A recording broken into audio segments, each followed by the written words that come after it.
Bismillahirrahmanirrahim. Assalamualaikum warahmatullahi wabarakatuh. Bismillah, alhamdulillah, wassalatu wassalamu ala rasulillah wa ala alihi wa sahbihi wa mawalah, amma ba'd. Qala Allah ta'ala fi kitabihil karim wa huwa asdaqul qailin. A'udzu billahi minasyaitonir rajim. Bismillahirrahmanirrahim. Ya ayyuhalladzina amanu kutiba alaikumus syiyam kama kutiba alal ladzina min qablikum la'allakum tattaqun. Shadaqallahul azim. Allahumma arhamna bil Qur'an. Ma'asyiral muslimin wa zumratal mu'minin, hafizakumullah wa bapak, ibu-ibu, saudara, kaum muslimin dan muslimat jamaah Masjid Al-Hidayah yang dirahmati Allah. Alhamdulillah atas izin dan perkenan Allah Subhanahu wa taala, pagi hari ini kita bisa menjalankan salat subuh berjamaah. Mungkin di antara kita sudah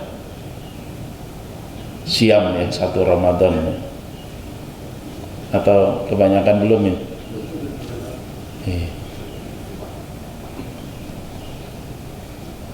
Ya nanti kita lihat aja. yang siam aja, yang nggak siam ya sudah.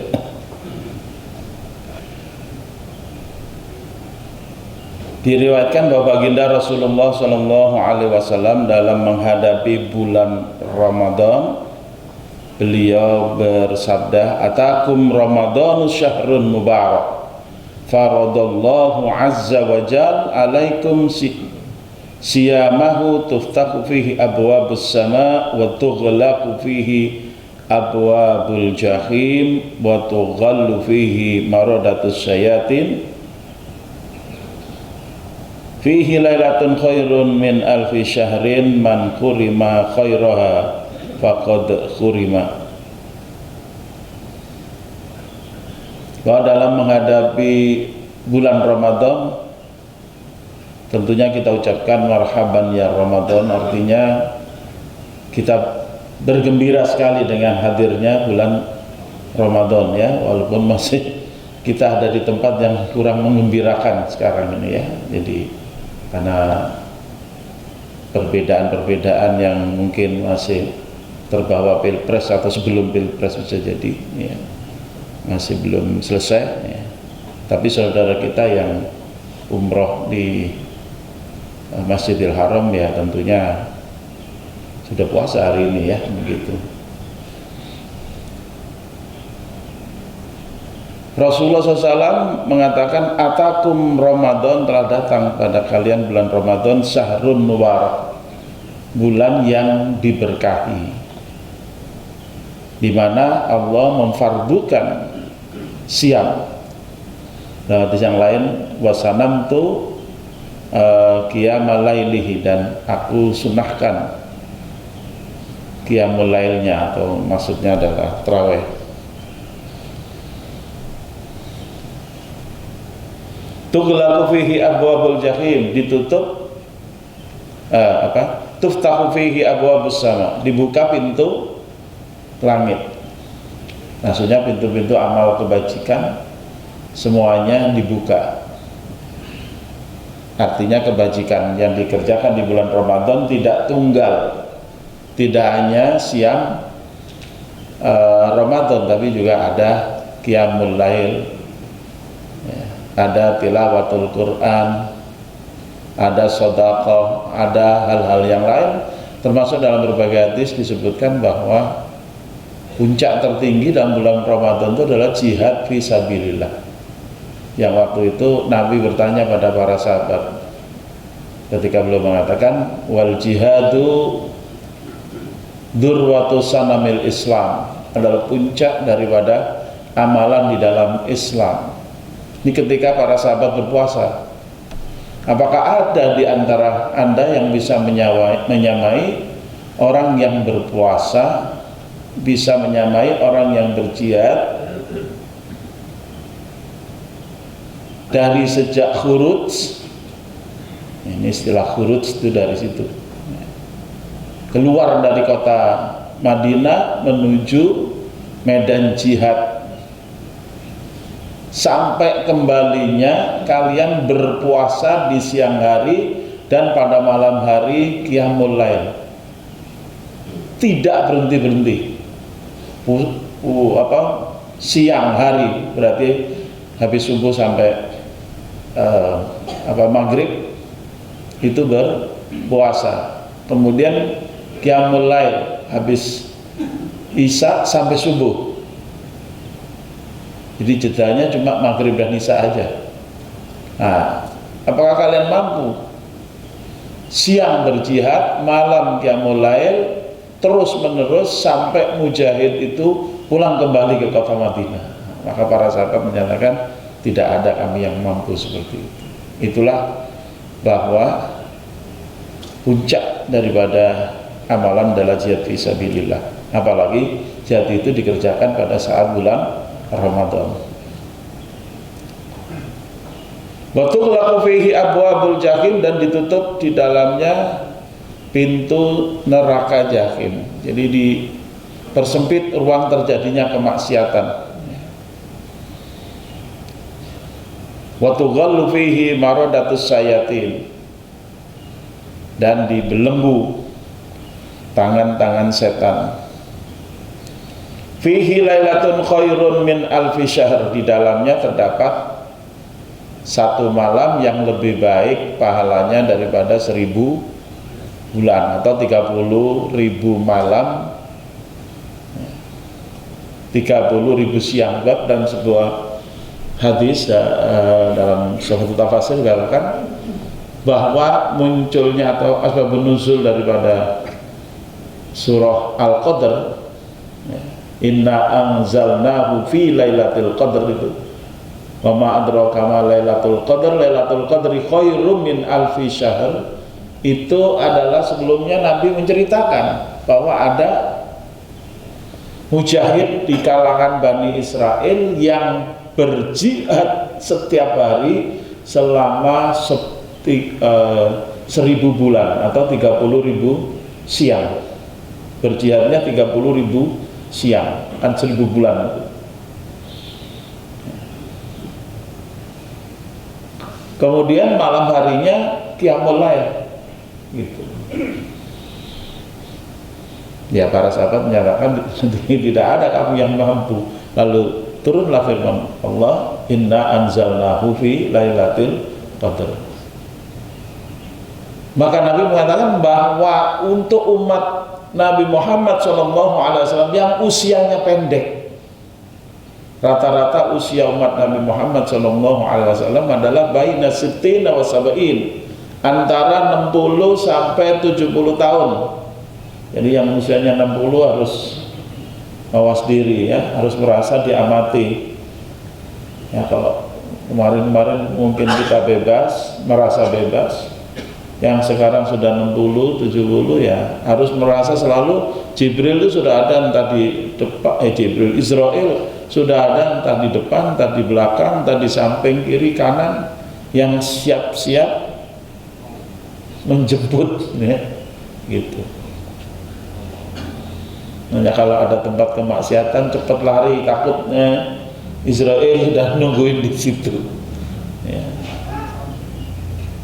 Nah, dari Lailatul Qadar ini yang khairu min alfi syahr, Nabi mengatakan man khurima khairoha faqad khurima. Siapa yang diharamkan atau dihalangi dari kebaikannya Lailatul Qadar, sungguh dia benar-benar terhalangi. Dalam hadis yang lain disebut fa inna syaqiyya, sesungguhnya orang yang paling cilaka adalah orang yang pada malam Lailatul Qadar dihalangi dari kebaikannya, dihalangi dari pahala khairum min alfi syahrin. Makanya pada akhir Ramadan, 10 malam terakhir Ramadan, kita perlu ngeblem di dalam masjid siang malam. Kalau di luar masjid takutnya apa? Lupa. Kalau dalam masjid insya Allah sih, ya, insya Allah kalaupun ada yang lupa ngelihat yang lain kan para mu'takifin semua, tinggalkan istri itu kalau di 10 malam terakhir, ya, karena kalau 10 siang kan pasti puasa, 10 malam itu sudah nggak boleh berhubungan dengan istri, nggak boleh. Walaupun kalau sebelum 10 malam, jadi nanti malam sampai tanggal berapa itu, 18 malam atau ya 18 malam masih boleh berhubungan dengan istri. Al-an basyiruhunna, itu ayatnya. Sekarang kalian boleh berhubungan dengan istri. Dulunya waktu awal-awal Ramadan itu nggak istilahnya diharamkan berhubungan dengan istri. Tapi kemudian ada ayat itu yang membolehkan. Al-an basyiruhunna. Sekarang boleh kalian berhubungan dengan istri. Tapi begitu masuk malam terakhir Ramadan, wala tubasyiruhunna wa antum aqifuna fil masajid. Jangan kalian berhubungan dengan istri-istri kalian sementara kalian sedang iktikaf di masjid. Nah, jadi perbandingannya antara dapat Lailatul Qadar ataukah berhubungan dengan istri. Sayang banget kan gitu. Lah istrinya ke masjid juga Ustadz, tambah gila namanya itu. Masa berhubungan di masjid. Nah, itu harus dipersiapkan dari sekarang. Oleh karena itu judul Marhaban ya Ramadan hari ini adalah apa sih yang perlu kita lakukan 4 sukses di bulan ibadah di bulan Ramadan, ya. Tentu ini sudah Bapak kerjakan, ya, ini hanya refreshing aja. Ada 4 sukses yang saya catat. Yang pertama, sukses siam lahir batin. Ya, tentunya di sini saya pisahkan lahir dan batin. Lahir itu bagaimana? Lahir itu yang bisa dilihat bahwa kita puasa. Yaitu apa? Tentunya sesuai SOP. Yang pertama, niat di malam hari. Ya. Karena Nabi mengatakan man lam yubayyit fala siyamalah. Siapa yang tidak niat di malam hari maka tidak dihitung puasa. Kalau seandainya kita yakin hari ini pagi ini 1 Ramadan tapi kita belum sempat niat tadi malam, maksudnya sebelum subuh tadi itu disebut malam. Yang disebut malam itu mulai dari maghrib sampai menjelang subuh itu malam, Pak, ya. Tapi kalau sudah subuh itu udah pagi, udah dihitung siang. Ya. Nah, kalau belum, tapi kita puasa misalnya pagi ini, tapi semalam belum, ya imsak aja dapatnya.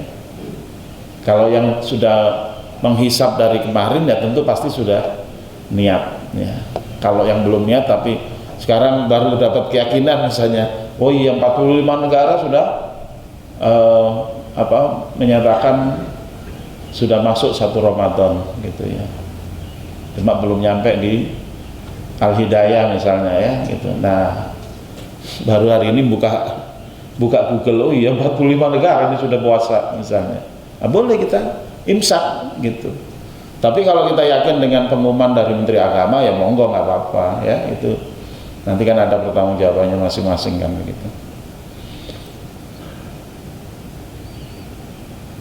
Nah, kemudian imsak, makna daripada imsak sering kita salah kaprah, 10 menit menjelang subuh itu bukan imsak, baru lampu kuning, ya. Imsak itu ya mulai adzan subuh itu, ya, apa yang disebut dengan fajar shadiq. Kalau 10 menit fajar kadhib, ya.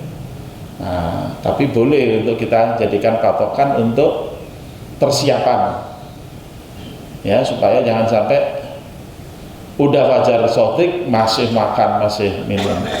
Kalau fajar kadhib masih makan masih minum nggak apa-apa. Tapi kalau baru memulai hubungan suami istri ya jangan. Sebab baru mau nanjak sudah dengar Allahu Akbar, ya. Nah, itu bahaya, ya, gitu.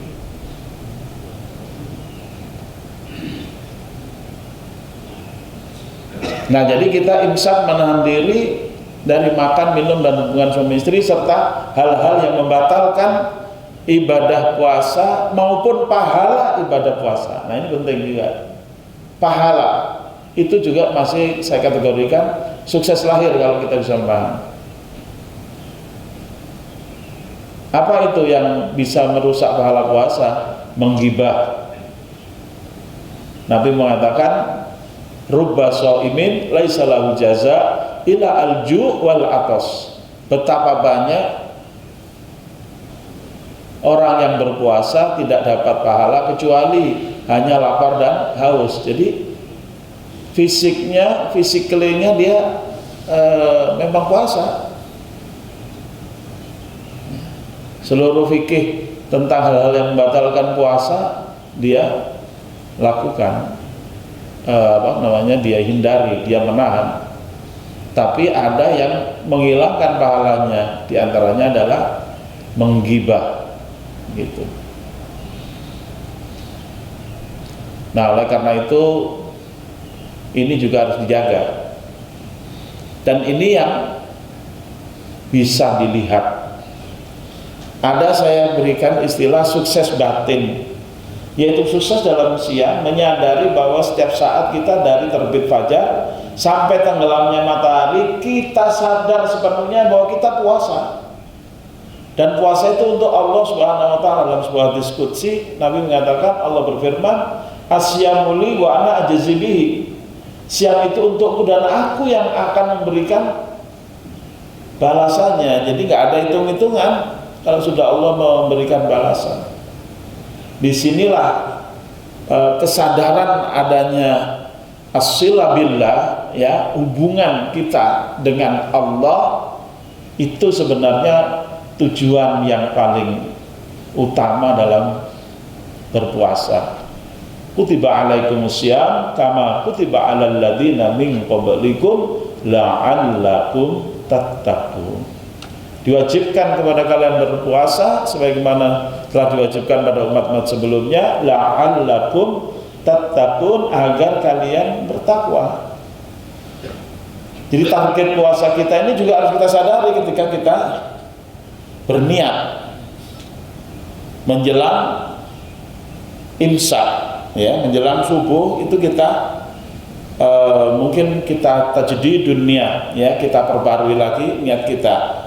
Malamnya setelah tarawih kita niat, tapi menjelang subuh kita perbarui niat kita, ya, dan itu mesti kita ingat-ingat bahwa tujuan atau target puasa kita hari ini adalah untuk menjadikan kita sadar sepenuhnya bahwa kita adalah makhluk Allah yang sedang beribadah kepada Al-Khaliq. Kita adalah ibadullah, ibadur Rahman, hamba Allah, hamba Ar-Rahman yang sedang beribadah, yang kita yakini la ma'buda illallah, tidak ada yang diibadahi kecuali hanya kepada Allah. Nah, kesadaran itu kalau kita mampu pertahankan dari pagi sampai sore, dari terbit fajar sampai tenggelamnya matahari, maka kita sudah bisa dikatakan sukses batin. Nah, kalau dalam bahasa telekomunikasi kita katakan online dengan Allah Subhanahu wa taala. Tapi online ini nggak bisa kita lihat, beda kalau kita lihat di HP. Ya, kita lihat HP-nya online. Tapi pertanyaannya, orangnya ngelihat HP apa enggak? Enggak tahu kita. Ya, WA Bapak kita lihat, wah, Pak Anton online, alhamdulillah. Padahal HP-nya di rumah, orangnya di masjid, misalnya, nggak tahu kita. Ya, atau orangnya tidur, tapi memang nggak pernah matiin HP. Maklum memang kuotanya gede banget, gitu ya. Gitu. Kapan kita ketahui? Ya kalau offline. Gambarannya begini, Nabi memberikan pengarahan, kalau ada orang yang mengajakmu berantem padahal kamu sedang berpuasa, katakan inni shaim, katakan aku sedang berpuasa. Nah, mengatakan aku sedang berpuasa itu sebenarnya menunjukkan bahwa dia online. Jadi dia tidak melayani berantem tadi. Itu gambaran pengarahan Nabi agar kita selalu online dengan Allah SWT. Kita sedang berpuasa dan puasa kita adalah untuk Allah Subhanahu wa Ta'ala. Ini jadinya adalah sebenarnya puasa selama sebulan penuh ke depan itu adalah pelatihan untuk kita agar selalu online dengan Allah Subhanahu wa Ta'ala. Gambaran orang yang offline mungkin ya, orang pagi-pagi kerja di tempat kerja, pegawainya ada yang perempuan ya, di front line-nya ya, ada yang nggak pakai kerudung, otomatis rambutnya kelihatan dan kelihatan basah. Lalu ada pegawai laki-laki yang ya dalam rangka ramah kali ya, basah nih, gitu. Komentar basah nih ini sebenarnya kalau HP ini sudah kresek-kresek ini sebenarnya, sudah blank spot. Perempuannya malah jawab, usil lo, bahasa-bahasa gue ini pengen ya. Kalimat pengen ya itu juga bisa menyebabkan menuju offline. Dasar laki-lakinya dablek, siapa takut gitu. Perempuannya gila juga, dia bilang, yaudah ntar habis terawih ya kita janjian. Nah udah, puasa tapi offline gitu ya gitu. Nah ini tingkat tertinggi ini sebenarnya. Kita kadang-kadang ya mampu menjaga semuanya, tidak makan, tidak minum, tidak hubungan suami istri, tapi nggak bisa jaga mulut. Terutama yang namanya gosip ya, digosok makin sip. Jadi oleh karena itu mari kita canangkan untuk sukses Ramadan hari ini, baik memulainya hari ini maupun besok. Ini masalah khilafiyah ya. Karena pemerintahan yang istilahnya tidak dianggap berwibawa oleh seluruh rakyat ya seperti itu ya. Dan tidak ada pemerintahan Islam seluruh dunia yang diakui otoritasnya ya. Nggak tahu nunggu kapan terjadinya. Mungkin kalau Imam Mahdi turun barangkali bisa. Padahal perang lawan Dajjal juga waktu itu situasinya udah lebih tidak karu-karuan lagi ya. Kalau ada Dajjal boleh jadi kita nggak boleh subuh Pak. Semua antri depan Dajjal mungkin, karena mungkin ada yang lebih menarik gitu daripada kuliah subuh. Bisa jadi begitu ya, makanya kita diajarkan oleh Nabi dari awal, dari kecil kita sudah melaksanakan tiap di ujung sholat kita selalu berdoa, Allahumma inni a'udzubika min adabi jahannam wa min adabil qabri wa min fitnatil mahya wal mamat wa min syarri fitnatil masihid dajjal. Itu dari kecil kita belajar sholat kita pasti baca itu. Dan kita juga belajar hadis ya, man hafidha asyara ayatin min awali suratil kahfi ausima minad dajjal. Siapa yang menghafalkan 10 ayat pertama dari surat Al-Kahfi, maka dia dilindungi daripada fitnah dajjal. Fitnah dajjal ini jauh melebihi fitnah seluruh penguasa di muka bumi yang hari ini acak aduk ya. Mereka mungkin DP-DP-nya aja ya. Kalau udah dajjal beneran, aduh, ngeri banget ya. Apalagi kita dengar berita bahwa dari Masjidil Haram. Sholat tarawih tidak boleh disiarin ke seluruh dunia. Ya apa ini? Tapi mungkin ada hikmahnya di Indonesia, siarin aja dari Masjid Al-Hidayah gitu aja. Mumpung di Saudi udah nggak ada, ya nggak, siarin dari Masjid Al-Hidayah. Tinggal pasang tower aja yang tinggi ya supaya bisa terpancar ya.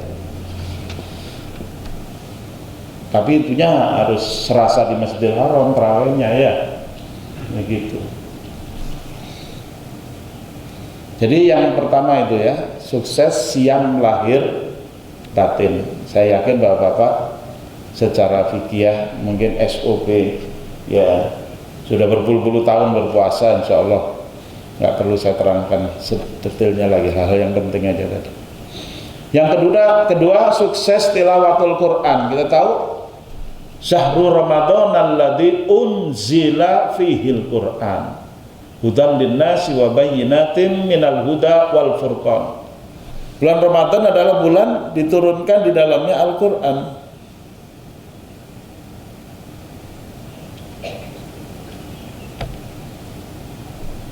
Itulah kenapa bulan Ramadan jadi syahrun adimun mubarak. Bulan Ramadan jadi bulan yang agung, bukan bulan yang suci ya. Sering kita dengar istilah bulan suci Ramadan. Itu dari segi bahasa kita atau syariat kita nggak menemukan. Tapi kalau dalam hadis ya bulan Ramadan ya syahrun mubarak atau syahrul barokah, itu ada hadisnya. Tapi kalau yang disebut bulan suci atau bulan haram, fihi arba'atul hurum, di dalamnya ada 4 bulan suci, itu bukan bulan Ramadan. Bulan apa? Ya bulan Muharram itu yang disebut suci. Ya, ada 4 bulan di situ. Nah, karena bulan Ramadan ini juga disebut syahrul Quran, maka para ulama juga kita lihat sering ya istilah yang masih beredar sampai sekarang, yaitu pengajian-pengajian itu tawakuf di bulan Ramadan. Ini pengajian-pengajian yang biasanya mingguan ya atau pekanan itu atau bulanan, itu tawakuf di bulan Ramadan. Kenapa? Karena bulan Ramadan itu fokus tarkis ya, murakas kepada Al-Quran. Maka ini juga perlu kita canangkan, sukses tilawah Al-Quran. Minimal khatam sekali dalam sebulan. Tapi kalau bisa khatamnya itu diselesaikan dalam seminggu pertama. Semua ya. Nah, gimana caranya supaya seluruh jamaah Al-Hidayah khatam semua di minggu pertama? Tinggal dibagi aja kan. 30 dibagi 7 apa 6? 6 kali ya, bagi 6 berarti tiap hari 5 ya, 5 juz. 5 juz itu mungkin bisa sebelum sholat dan setelah sholat setengah juzan ya, tiap selesai sholat 5 waktu setengah juz atau sebelum setengah juz. Itu sebenarnya kalau diatur bisa. Tapi supaya acek ya bareng-bareng bacanya ya, dipimpin oleh imam atau qori yang ada setengah juz sebelum sholat, setengah juz setelah sholat. Dijamin sholatnya nggak ada yang telat.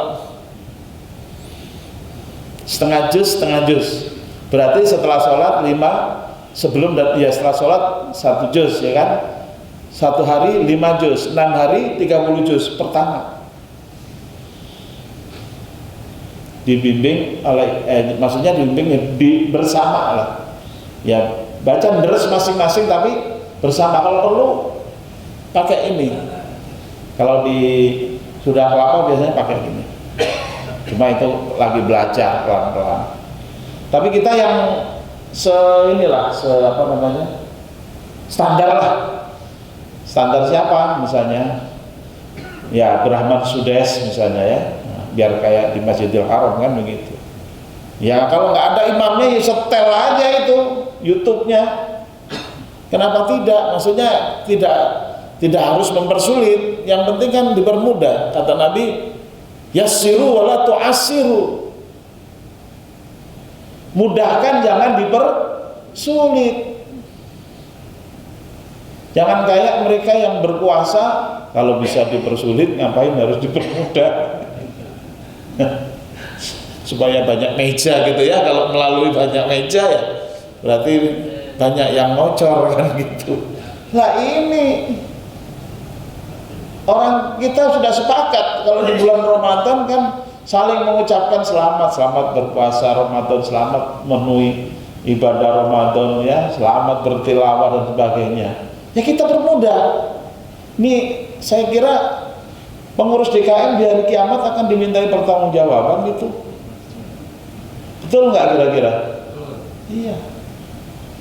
Ya kita jaga-jaga aja Pak Anton ya. Takut kalau ditanyain nantinya. Kalau nggak ditanyain sih aman Pak Anton ya gitu. Tapi kalau tiba-tiba ditanyain bagaimana? Nah kita udah siapin. Mempermudah jamaah. Ya tidak hanya Pak Anton ya, seluruh pengurus DKM. Masih ketua DKM kan? Ya, jadi kita permudah. Ngapain dipersulit? Dan ada juga pengurus DKM, pokoknya bagaimana harus uang kelopak ini tidak boleh terganggu sama sekali. Nah buat apa sajian untuk jin? Makanya kalau yang di Jogja itu Jogokarian itu saldo sama dengan 0 gitu. Jadi nggak ada pertanyaan lagi, transparan semua kok. Nah jadi kita kasih semuanya untuk jamaah bagaimana lebih mudah. Nah setelah itu baru minggu kedua baru mulai kita perhatikan harus bacaannya disimak oleh qori atau ustadz yang lebih fasih ya, minimal seperti imam tadi ya. Atau kalau saya katakan biasanya ya paling jelek lah seperti Abdurrahman Sudes lah, paling jelek. Kalau ada yang lebih bagus dari itu, ambil yang lebih bagus. Ya. Kita akan manusia kan lemah. Saya sendiri juga kadang-kadang kalau tilawah di rumah, kalau seandainya lagi pengen semangat gitu, saya setel aja YouTube-nya Sudes, kan jalan sendiri tuh, anunya di laptop kan jalan sendiri. Sudah, ikutin aja. Tinggal Sudes ikutin kita atau kita ikutin Sudes, kita aja kan sama aja. Kalau kita bilang Sudes ikutin kita, ya lebih cepat dikit gitu. Kalau kita ikutin Sudes, ya lambat dikit gitu. Bisa kita atur itu semua. Karena yang Sudesnya tetap ya nggak mungkin tiba-tiba lebih cepat gitu kan. Ada apanya itu, virus kali ya gitu. Jadi sebenarnya mudah beragama itu, tidak sulit. Tapi memang kalau nggak disimak, apa yang terjadi? Kita tidak akan pernah merasa bersalah dalam bacaan kita kecuali fatal. Tapi kalau umumnya meleset-meleset dikit ya nggak kita perhatikan. Cuma kalau ada yang menyimak, yang hidup, qori, yang benar-benar qori, ya mukri, maka itu akan ketahuan kalau seandainya ada kesalahan, dan itu memang harus dikoreksi. Jadi itu yang di luar yang khatam pekan pertama. Kalau khatam pekan pertama kan sudah dalam satu, kalau para sahabat dulu biasanya seminggu sekali khatam. Kalau Imam Syafi'i top itu subuh sampai asar khatam, habis maghrib sampai subuh khatam. Jadi sehari khatam 2 kali, dalam 30 hari khatam 60 kali. Kita 60 bulan tidak khatam-khatam. Itu kita ya. Oh, Imam Syafi'i, ya Allah.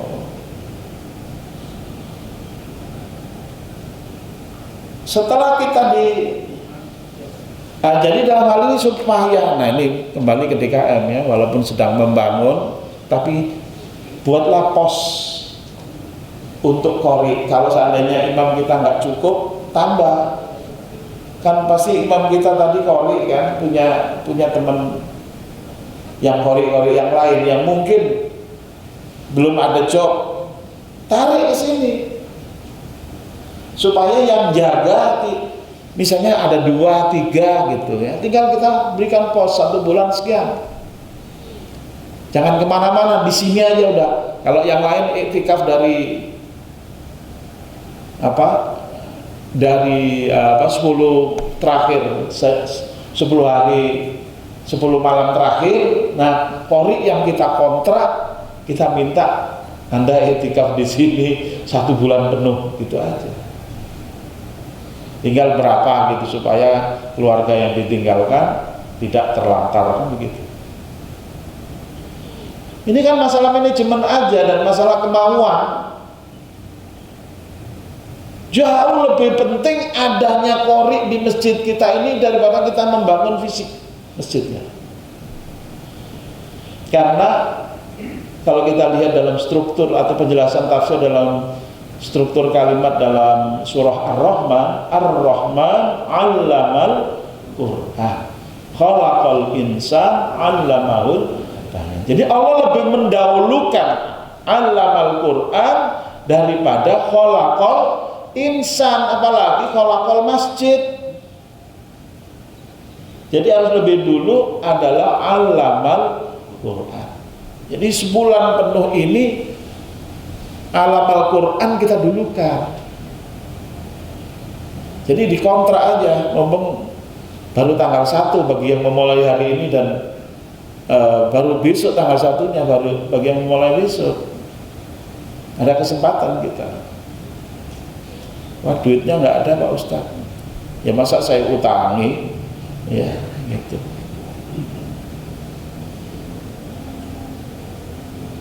Saya yakin nanti kejadiannya akan bagus sekali. Karena kalau ada 3 ustadz kan mungkin ya jamaah bisa milih yang mana gitu. Sini yang ustadz kelas 1, kelas 2, kelas 3 gitu ya. Yang kelas 1 barangkali yang ustadznya harus sangat sabar ya. Yang kelas 2 yang ustadznya sedang ya. Yang ketiga yang ustadznya bisa bawa lebih cepat misalnya. Tapi kita semua diperiksa bacaan kita. Rasulullah saja diperiksa oleh Jibril. Lah kita diperiksa oleh siapa? Ini pertanyaan nggak bisa dijawab ini. Kadang-kadang ustadz pun nggak bisa menjawab. Apalagi kalau sudah ustadz, lah siapa lagi yang periksa ustadz? Itu. Tapi sebenarnya itu bisa difasilitasi oleh DKM. Segala sesuatu kalau diatur dengan baik pasti akan terjadi. Mungkin masih banyak di sini sudah ada, Pak ya?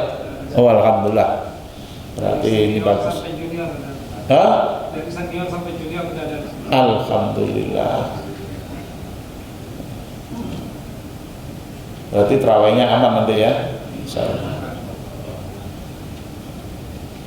Jadi setelah bacaan juga terjemah, diupayakan bahwa bacaan-bacaan nanti setiap kita kalau membaca Al-Quran ke depan itu kalau bisa tahu semua artinya, tahu. Ini sekedar tahadus bin nikmat ya. Saya dulu pernah ikutin halaqah itu. Halaqahnya dalam bahasa Arab, kita gurunya nggak bisa bahasa Indonesia, saya nggak bisa bahasa Arab. Ada mutarjimnya. Yang alumni Timur Tengah ini terjadi dulu tahun 85, 86 gitu saya. Oh udah, kita nekat aja. Saya beli kamus lah ya, tak bukain di rumah itu. Ya lumayan, 1 halaman itu udah mungkin lebih dari 100 contrengan gitu.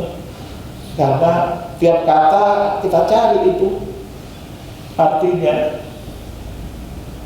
Kalau Quran kan lebih gampang, ada Quran terjemahan per kata kan. Nah, tapi itu pun kalau nggak dibaca ya tetap nggak bisa. Nah, kita coba baca. Nah, mungkin kalau di sini sediakan Quran yang terjemah per kata, dan memang perlu ada guru yang melatih itu. Dulu seingat saya dulu tahun-tahun 87, 88 ya. Seingat saya itu kalau saya baca Quran atau teks Arab, maksimal yang saya nggak perlu buka kamus itu 5% maksimal. Hari ini insya Allah maksimal yang saya buka dari Quran atau teks Arab yang saya perlu buka kamus itu 5% maksimal ya. Artinya selain itu langsung baca ngerti gitu. Tapi ini kan perlu bertahun-tahun dan saya mandiri, tidak dibantu oleh institusi DKM. Nah sekarang kita punya DKM, bisa membangun masjid yang hebat ya. Tentunya membangun itu juga harus lebih bisa. Apalagi tadi tilawah sudah dari junior sampai senior sudah ada semuanya. Nah tingkatkan lagi satu lagi. Setelah itu baru tafsir. Ya tafsir yang ringan-ringan aja. Jalalain misalnya. Paling tidak itu dibaca. Itu. Ini di bulan Ramadan mudah-mudahan bisa. Ya. Nggak tahu kapan saya bacanya itu Jalalain. Kemudian berusaha checklist lah, surat-surat pendek. Kalau nggak bisa 30 juz ya juz 30 paling tidak. Juz 30 itu jamaah kita sudah baca dengan artinya tahu, bahkan sudah baca tafsirnya. Jadi tafsir Jalalain juz 30. Seminim-minimalnya kalau nggak mampu juz 30 ya biasanya bacaan di masjid-masjid di kampung lah. Mulai dari Al-Hakumut Takasur sampai Tabat Syada Abi Lahab. Nggak apa-apa, tapi kok suratnya kecil-kecil tuh, nggak ada surat kecil, surat besar ya, kok cemen-cemen, nggak ada istighfar, nggak ada surat cemen itu, nggak ada ya. Jadi kalaupun di kampung-kampung dibacakan Al-Hakumut Takasur sampai Tabat Yada, itu kita usahakan masyarakat itu makmumnya itu tahu itu yang dibaca oleh imam. Itu lebih penting daripada kita baca surat-surat di tengah-tengah yang makmumnya nggak tahu artinya. Kadang-kadang imamnya pun juga nggak tahu artinya. Ya. Lancilakak lagi pas imam lupa, nggak ada yang bisa ngelanjutin. Itu bahaya. Efeknya apa? Mengurangi khusyuk. Ya, padahal sukses yang berikutnya adalah sukses sholat tarawih. Usahakan kita mungkin di soft pertama, kedua, ketiga atau berapa. Ini kalau tarawih lebih gede Pak dari yang ini ya nanti, yang subuh tadi ya, sampai keluar-luar ya. Nah, bersyukurlah kalau kita tarawih penuh. Syukur-syukur bisa dipertahankan sampai iktikaf penuh juga. Maka insya Allah itu akan luar biasa. Nah, sholat tarawih itu sholat santai, maknanya adalah tarwih itu maknanya santai. Jadi jangan kebut-kebutan kayak di Jawa Timur. Sholat 23 rakaat ya, tapi 8 menit selesai katanya. Itu sholat dengan cara yang seksama dan dalam tempo sesingkat-singkatnya, tapi minus tumak nina itu dijamin ya. Gimana 23 rakaat 8 menit selesai? Wong 23 menit aja itu udah cepet banget. Umpama satu rakaat 1 menit misalnya, itu aja udah cepet banget. Apalagi 8/23 menit, waduh. Yang batbet aja ya, nggak ada tumak ninanya, gimana mau dapat? Sedangkan tumak nina itu rukun. Dulu 23 rakaat yang pertama yang diadakan oleh Sayyidina Umar bin Khattab yang menyatukan sholat tarawih yang ada di kelompok-kelompok di Masjid Nabawi, yang kemudian beliau mengatakan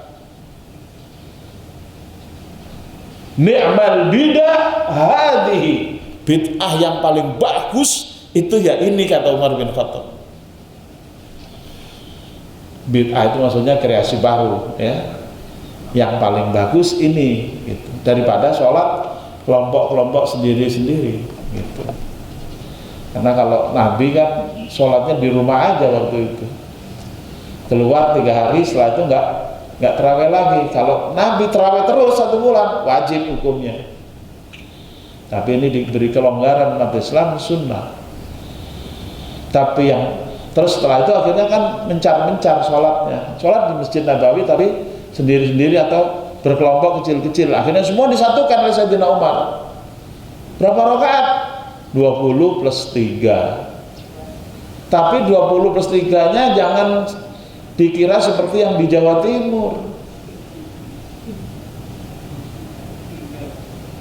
Dalam bacaan kita, imam yang ditunjuk pada waktu itu adalah Ubay bin Ka'ab radhiyallahu anhu. Berapa ayat yang dibaca oleh Ubay bin Ka'ab tiap selesai Al-Fatihah? 100 ayat dalam 23 rakaat, masing-masing 100 ayat. Anggaplah yang 20 ya, berarti 20 kali 100 ayat. Ya imamnya ya pasti hafal 30 juz ya. Entah 2000 rakaat itu dapat berapa juz. Tapi para sahabat dulu juga nggak habis isya langsung terawih, enggak. Pulang dulu, mungkin jam 9 atau 10 gitu, baru mulai lagi. 2 jam, 3 jam gitu. Kalau kita di Al-Hidayah berapa jam Pak terawih? 1 jam, 1 jam aja ya, atau nggak sampai? Setengah jam. Terawih berapa? 1 jam. Ya sedang lah. Tapi yang namanya sholat terawih santai. Kalau di Masjidil Haram atau di Masjid Nabawi kan disediakan kanan kiri ada air zam-zam ya. Kita disediakan air apa? Ada juga alhamdulillah. Tapi tambah kopi juga boleh. Ada juga. Wah, mantap. Ada pisang gorengnya juga ya. Asik.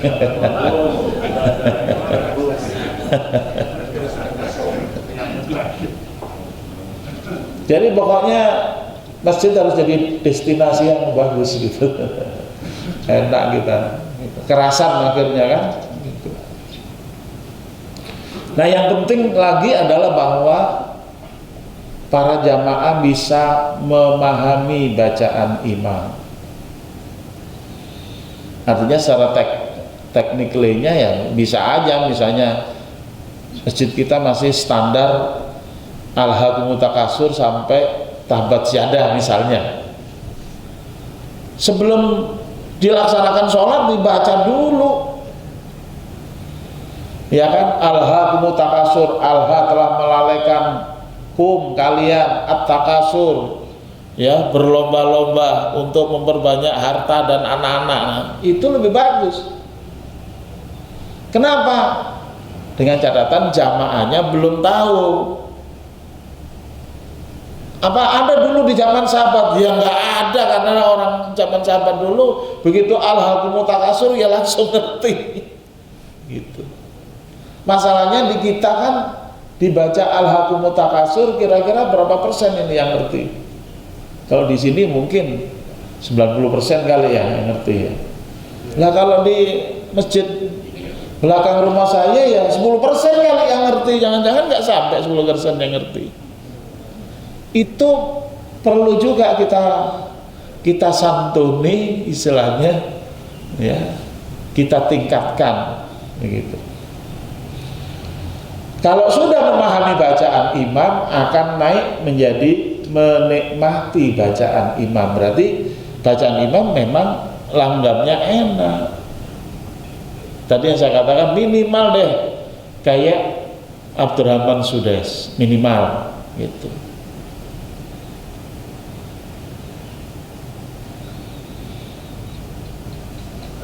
Kalau menikmati itu, makanya dulu para sahabat itu diimami oleh Ubay bin Ka'ab kok tahan 100 ayat setelah Al-Fatihah. Menikmati mereka. Bacaannya memang bisa dinikmati. Bapak-bapak kan kalau sesuatu yang nikmat itu pengennya sebentar atau lamaan, Pak? Lamaan kan? Lah kenapa kalau dalam sholat kok pengennya buruan gitu? Memang mau ngejar apa? Nah kemudian tahap tertingginya adalah merasakan dengan sholat tarawih itu kita terhubung dengan Allah Subhanahu Wa Taala. Status terhubung ini di dalam bulan Ramadan dalam segala ibadah-ibadah yang kita ingin sukses ini adalah puncaknya adalah bisa terhubung dengan Allah Subhanahu Wa Taala. Ya. Terakhir adalah tentang sukses iktikaf 10 malam terakhir, ya. Nah ini kalau bisa dibuat ngebleng selama 10 hari 10 malam. Memang dari sekarang harus direncanakan gimana supaya 10 hari 10 malam itu ngebleng. Yang sudah biasa mungkin nggak masalah, yang belum biasa harus menyiapkan. Kadang-kadang kan kita belum selesai ininya persiapan buat hari raya.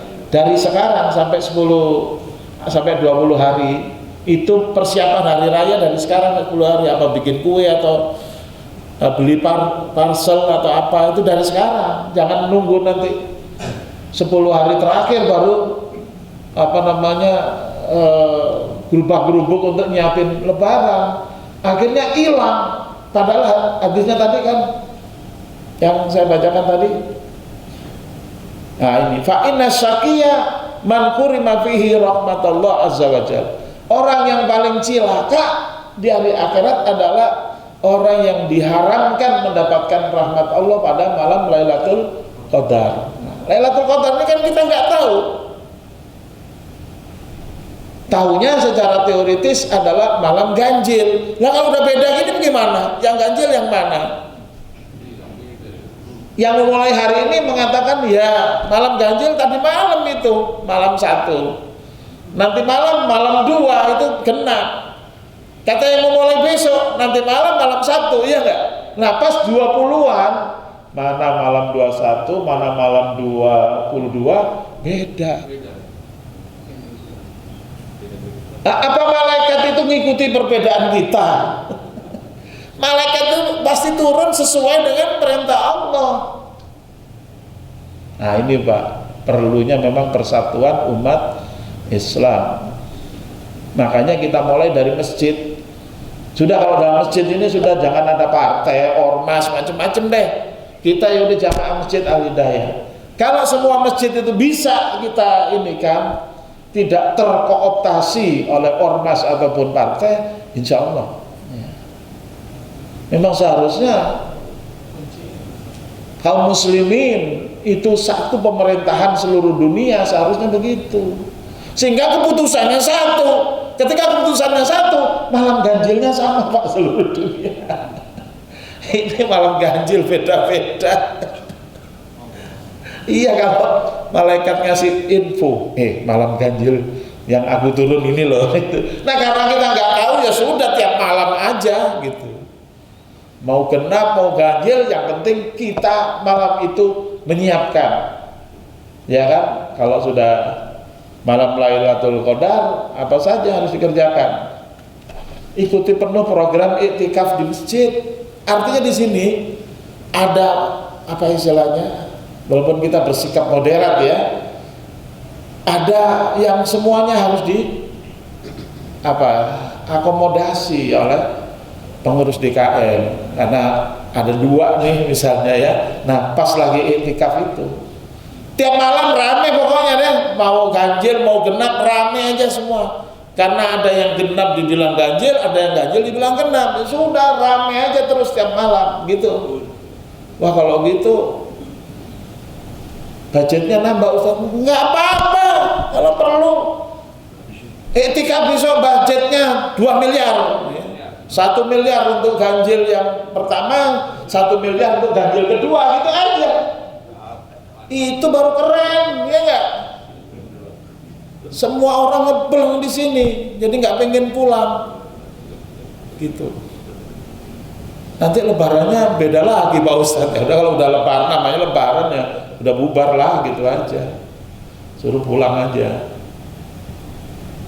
Nah, jadi insya Allah mudah-mudahan ada peningkatan dan kesadaran umat akan terbentuk. Kalau kita selalu sering di masjid, apalagi iktikaf 10 hari 10 malam terakhir diisi penuh dengan program-program yang bagus, insya Allah.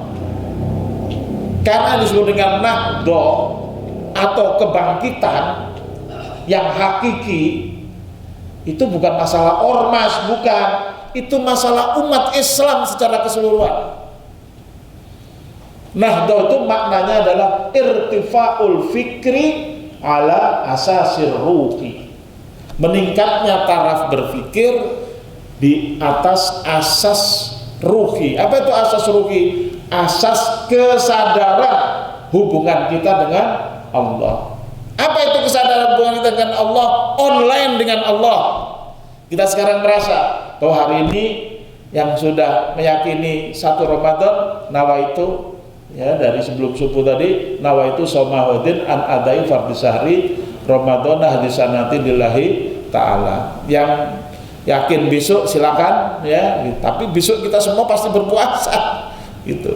Nah, jadi dengan demikian ruh ini terbangun, ya, spiritualitas kita terbangun, bahwa kita sedang di dalam kesadaran penuh bahwa kita sedang berhubungan dengan Allah SWT, dengan siap, dengan tilawah. Ketika kita mentilawah dari Alif Lam Mim sampai An-Nas, itu kita sedang mentilawah kalamullah,